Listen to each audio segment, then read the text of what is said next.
How was Sugar over Chito when he beat Sean?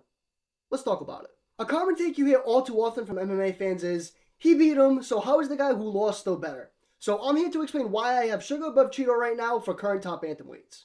When you take this fight in particular, it didn't leave the first round due to Sean's patella nerve being damaged from the first low kick Chito landed, but there's still a little bit you can take from this fight. Before the kick, Sugar was doing a great job of controlling the range, giving Chito a lot to think about with a number of different feints and looks, and smashing away with the low kicks, while Chito was doing a lot of reacting and chasing, coming up empty.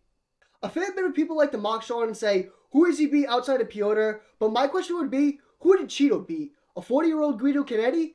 Andre Ewell, who isn't in the UFC anymore?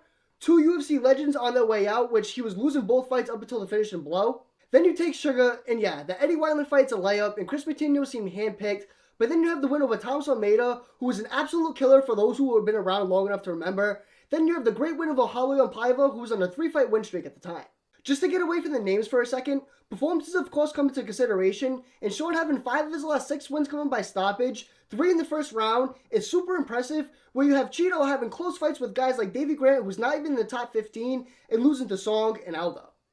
Would I be mad if someone chose Chito over Sugar? I mean, not really, because I really like Chito, and he's put in the work to be where he's at, but for my money, if I had to bet long on someone to get to the title first, I'm going to go Sean.